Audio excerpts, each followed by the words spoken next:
Hi hello welcome to కొలుగురి 24/7 news channel. Tamil Nadu ముఖ్యమంత్రి దళపతి విజయ్ మీడియాకు ఎందుకు దూరంగా ఉంటున్నారు? ఎందుకు మీడియాకు మొహం చాటేస్తూ ఉన్నారు? మీడియా అంటేనే అలర్జీ అన్నట్టుగా తప్పించుకొని తిరుగుతూ ఉన్నారా? మీడియా ముఖం చూపించకుండా ముఖ్యమంత్రి అండర్ గ్రౌండ్ లో వెళ్ళిపోయారా? ఎందుకు మీడియా అంటే ఆయన అంత పరాగ్గా ఉన్నారు, అంత చిరాగ్గా ఉన్నారు?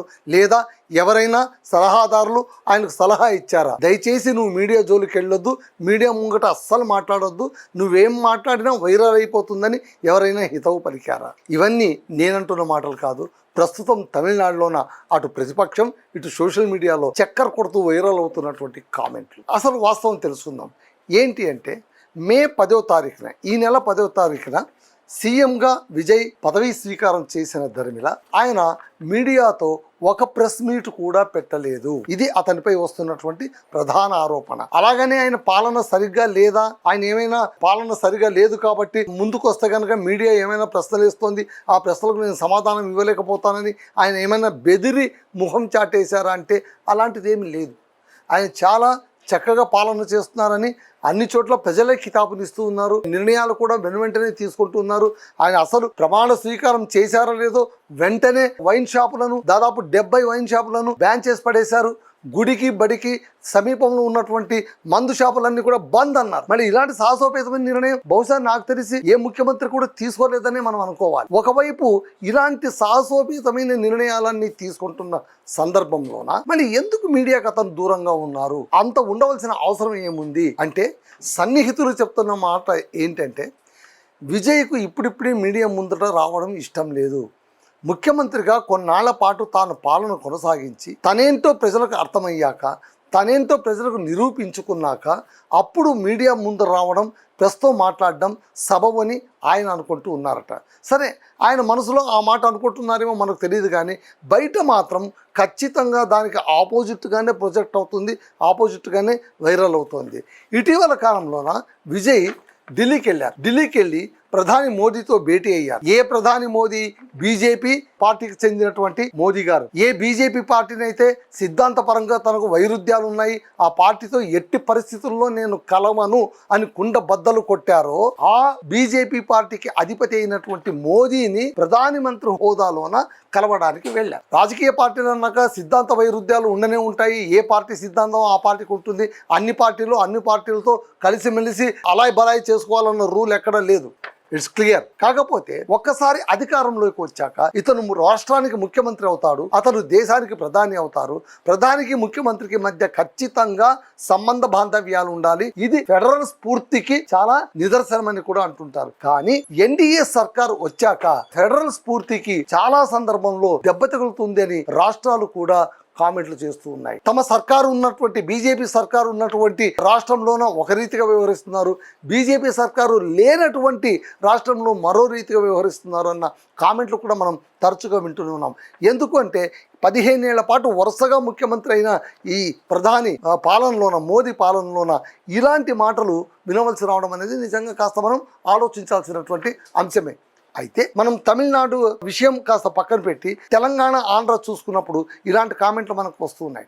తెలంగాణ గవర్నమెంట్ అంటే అప్పట్లో కేసీఆర్ బీఆర్ఎస్ గవర్నమెంట్ ఉన్న సర్కారు ఉన్నా, ఇప్పుడు కాంగ్రెస్ సర్కారు ఉన్నా కూడా ఎన్డీఏకు వ్యతిరేకమైనటువంటి సర్కారు నడుస్తుంది. కాబట్టి ఇక్కడ నిధులు ఇవ్వడంలోన కాస్త వెనక ముందు చూస్తున్నారు, సవతి తల్లి ప్రేమ చూపిస్తున్నారు.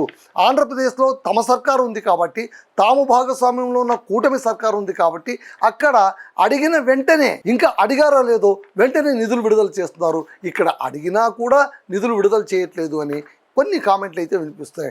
అంతెందుకు, వడ్లు కొనమని సర్కారే బట్టి విక్రమార్క అన్నారు, ఉప ముఖ్యమంత్రి అన్నారు. ఎట్టి పరిస్థితుల్లోనూ కేంద్రం వడ్లు కొని తీరాల్సిందే అని ఆయన అంటూ ఉన్నారు. వడ్లు కొనట్లేదని రైతులు ఆత్మహత్యలు కూడా చేసుకుంటున్నారు. ఆ అపఖ్యాతి మొత్తం కూడా రాష్ట్ర ప్రభుత్వం పైన పడుతోంది.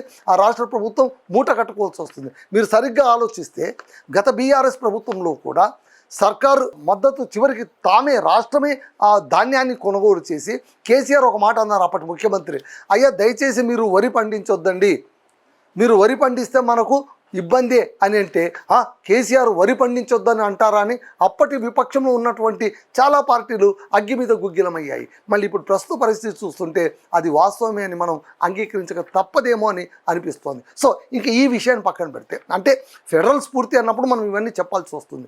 సరే, ఇవన్నీ పక్కన పెడితే మళ్ళీ తెలంగాణ, ఆంధ్రప్రదేశ్ ఇవన్నీ పక్కన పెడితే తమిళనాడు రాష్ట్రంతోన అక్కడ ఎన్డీఏ సర్కారు ఫెడరల్ స్ఫూర్తితో వ్యవహరిస్తోందా, వ్యవహరించే అవకాశం ఉందా? అసలు విజయ్ ముఖ్యమంత్రిగా కావడానికి, ఆయన ప్రమాణ స్వీకారం చేయడానికి గవర్నర్ చుట్టూ ప్రదక్షిణలు చేయాల్సి వచ్చింది, చక్కర్లు కొట్టాల్సి వచ్చింది. ఆయన ప్రతిసారి కూడా మళ్ళీరా రేపురా అని పంపిస్తూనే చివరకు ఆయన బలం చూపించి ఇంకా బాగుండదు, ఇంతలా చేస్తే బాగుండదని ఆయన అంగీకరించినట్టు మనకు అప్పటి దృశ్యాలు చూస్తే మనకు అర్థమవుతుంది. సో మోదీతో ఏం మాట్లాడినారు? దాదాపు 20 నిమిషాల పాటు ముచ్చటించుకున్నారని మనకు తెలిసి వస్తుంది. ఏం మాట్లాడినారు? రాష్ట్రం గురించి ఏం మాట్లాడినారు? ఏమైనా వినతి పత్రం ఇచ్చారా? రాష్ట్రానికి పలానా నిధులు కావాలని ఏమైనా అనుకున్నారా? తన ప్లాన్ ఆఫ్ యాక్షన్ ఏమైనా ప్రధాని ముందు ఉంచారా? ఇవన్నీ కూడా ఖచ్చితంగా అటు జాతీయ మీడియాకు కావాలి, ఇటు రాష్ట్ర మీడియాకు కావాలి. మీడియా ముందు మీరు ముఖం చాటేయచ్చు, పదే మీడియాతో మీరు మాట్లాడకపోవచ్చు, మాట్లాడాల్సిన అవసరం కూడా లేదు. కానీ సందర్భం వచ్చినప్పుడు ఖచ్చితంగా మనం మాట్లాడాలి కదా. మాట్లాడకపోతే అది వేరే అర్థానికి దారి తీస్తూ ఉంటుంది. అందుకోసమే విజయ్ ఎందుకు మౌనంగా ఉన్నాడు అనేది ఇప్పుడు $1 మిలియన్ క్వశ్చన్గా మారిపోయింది. మనం కాస్త జాగ్రత్తగా తమిళనాడు పూర్వ ముఖ్యమంత్రులు ఎలా ఉండేవారు, వాళ్ళు ఢిల్లీతో ఎలా ఉండేవారు, మీడియాతో ఎలా ఉండేవాళ్ళు అని చూసుకుంటే ఎంజీఆర్ ఆయన ముఖ్యమంత్రిగా ఉన్నప్పుడు ఒక్కసారి కూడా ఢిల్లీకి వెళ్ళాలి. జాతీయ నాయకులే తమిళనాడుకు వచ్చేవారు, వాళ్ళని ఇక్కడికి రప్పించుకునేవారు. ఎందుకంటే డిమాండబుల్ పొజిషన్. ఎప్పుడైతే ఎంపీలు ఎక్కువ స్థానంలో ఉండి వాళ్ళు సహకరిస్తే తప్ప అక్కడ కేంద్రం గట్టెక్కలేని పరిస్థితి ఉన్నప్పుడు ఖచ్చితంగా కేంద్రం దిగి రాక తప్పదు. ఇప్పుడు మళ్ళీ కూటమి ప్రభుత్వం ఉంది ఆంధ్రప్రదేశ్లోన. కూటమి ప్రభుత్వం అంటే కనుక అక్కడ ఎంపీలతోనే అక్కడ సర్కారు నడుస్తుంది కేంద్రం. కాబట్టి ఖచ్చితంగా ఇప్పుడు ఏం చెప్పినా వినే పరిస్థితి, ఆంధ్రప్రదేశ్ ఏమడిగినా ఇచ్చే పరిస్థితి. ఇదే ఆంధ్రప్రదేశ్ గత పాలనలోన వైఎస్ జగన్మోహన్ రెడ్డి వైఎస్ఆర్ ప్రభుత్వం ఉన్నప్పుడు అక్కడ ఆయన చేతి నిండా ఎంపీలు ఉన్నా కూడా కేంద్రంలోనూ కావాల్సినంత ఎంపీలు వాళ్ళకే ఉన్నప్పుడు ఏ ఉపయోగం లేకుండా పోయింది. వీళ్ళ మాటలు అసలు పట్టించుకోలేరు. అప్పుడు జగన్మోహన్ రెడ్డి గారు ఒక మాట అన్నారు, మాకు 20 మంది ఎంపీలు ఉండి ఏం లాభము, అక్కడ వాళ్ళకి ఎంపీలు ఎక్కువ మంది ఉన్నారు కదా, వాళ్ళకు తక్కువ ఉండి మా అవసరం వాళ్ళకు ఉండింటే ఖచ్చితంగా మేము డిమాండ్ పెట్టే పొజిషన్లో ఉండేవాళ్ళము. ఇప్పుడు మేము డిమాండ్ పెట్టే పొజిషన్లో లేమయ్యా అని చాలా సందర్భంలో ఆయన కామెంట్ చేసింది మనం గుర్తు చేసుకోవాలి. ఇక్కడ మళ్ళీ తమిళనాడులో కూడా మొట్టమొదటి నుంచి కూడా కేంద్రానికి విరుద్ధంగానే ఆ రాష్ట్రం నడుస్తుంది. ఎప్పుడు కూడా ఢిల్లీని ధిక్కరించిన వాడే అక్కడ వీరుడుగా పరిగణింపబడుతున్నారు. కాబట్టి మళ్ళీ ఇక్కడ విజయ్ ఏం చేయబోతున్నాడు? ఢిల్లీతో సామరస్య దూరంతో ఉండబోతున్నారా? ప్రధానితో ఆయన చాలా సఖ్యతతో ఉండబోతున్నారా? ఇవన్నీ విషయాలు ఇప్పుడు ఇంకా ఏవి బయటికి కనిపించకుండా కన్సీల్డ్గా ఉంటున్న సమయంలో ఒకప్పుడు ఎంజీఆర్ ఏం చేసేవారంటే ఆయన జాతీయ మీడియాను పెద్దగా పట్టించుకునేవారు కాదు, అసలు మీడియాతో ఎక్కువ కలిసేవారు కాదు. అన్నిటికీ మించి కేంద్రంతో కోసం అంటే సాయం కోసం ఒక్కసారి కూడా ఆయన ఢిల్లీకి వెళ్ళిన దాఖలాలు లేవని మనకు చరిత్ర చెబుతోంది. సో ఇక్కడ ఎంజీఆర్ ఒక్కసారి కూడా ఢిల్లీ గుమ్మం తొక్కలేదు. జాతీయ నేతలే తమిళనాడుకు వచ్చి కలుసుకునేవారు. అలాగే జయలలిత ఆ తర్వాత సక్సెసర్, ఏఐడిఎంకే సక్సెసర్ ఎంజీఆర్ తర్వాత ఆమె ముఖ్యమంత్రి అయ్యారు. సో ఆమె కూడా ఎక్కువగా మీడియాతో కలిసేవారు కాదు. ఢిల్లీకి 1-2 సార్లు ఏదో పని ఉంటే తప్ప వెళ్ళేవారు కాదు. అంతేగాని పని కట్టుకుని ఎప్పుడు వెళ్ళిన సందర్భాలు అయితే లేవు. ఆమె యాక్చువల్గా మొదటిసారి ముఖ్యమంత్రి అయినప్పుడు 1991 నుంచి 96 సమయంలో మీడియాను పూర్తిగా దూరం పెట్టేశారు. అస్సలు వాళ్ళని పట్టించుకోలేదు. ప్రెస్ మీట్లు అవన్నీ ఏమీ లేవు, అంత గుండు సున్నా. ఆ తర్వాత స్టాలిన్ తీసుకుంటే ఆయన అదే పనిగా ఢిల్లీ చుట్టూ చక్కర్లు కొట్టారు, అక్కడ ప్రధానితో మాట్లాడారు, ముచ్చటించారు, కావలసినవి రాబట్టుకోవడానికి ఆయన చాలా సందర్భాల్లో డెలిగేట్ చేశారు. ఆయన ఒక పంత. ఇప్పుడు స్టాలిన్ తర్వాత విజయ్ ఈయన తరహా ఏంటంటే ఈయన ఢిల్లీకి వెళ్ళారు, ప్రధానిని కలిశారు, ఆయనతో మాట్లాడారు. అయితే ఏం మాట్లాడారో తెలియకుండా డార్క్లో ఉంచేశారు. ఇవన్నీ చూసి అక్కడి విపక్షం, తమిళనాడు విపక్షం ఉదయనిధి, డిఎంకే అధినేత ఉదయనిధి ఆయన ఏమన్నారంటే ప్రస్తుతం విజయ్ డీప్ స్లీప్ మోడ్లో ఉన్నారు. ఆయన డీప్ స్లీప్ మోడ్లో ఉన్నారు. విజయ్ సర్కార్ ఇప్పుడు డీప్ స్లీప్ మోడ్లో ఉంది. ఎవరిని పట్టించుకునే పరిస్థితులు లేరు. రాష్ట్రం అల్లకల్లోలం అయిపోతుంది. కడలూరు ప్రాంతంలోన 25 ఏళ్ల యువతి హత్యకు గురైతే అస్సలు పట్టించుకోవట్లేదు, ఆ విషయంగా స్పందించట్లేదు. ఏ విషయం కూడా ప్రజలకు చెప్పేటువంటి దమ్ము ధైర్యం ఉన్న స్థితిలో విజయ్ లేడు అని ఆయన నేరుగా విమర్శిస్తూ ఉన్నారు. కాబట్టి ఈ విధంగా ఉదయనిధి విమర్శిస్తున్నారు అంటే, మీడియా కూడా విమర్శిస్తోంది అంటే దానికి కారణం ఏంటంటే విజయ్ మాట్లాడకపోవడమే. కాబట్టి విజయ్ ఒక ప్రెస్ మీట్ అయితే పెడితే బాగుంటుందేమో అని మనకందరికి కూడా అనిపిస్తుంది. మీరు కొంచెం జాగ్రత్తగా ఆలోచించండి.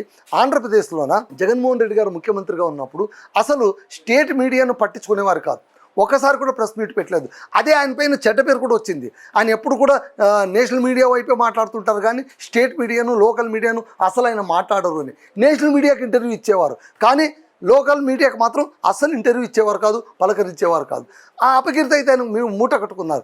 ఇప్పుడు ప్రతిపక్ష నేతగా ఆయన వద్దన్న కూడా ప్రెస్ మీట్ పెడుతున్నారు. అంటే తనను తాను కరెక్ట్ చేసుకున్నారు.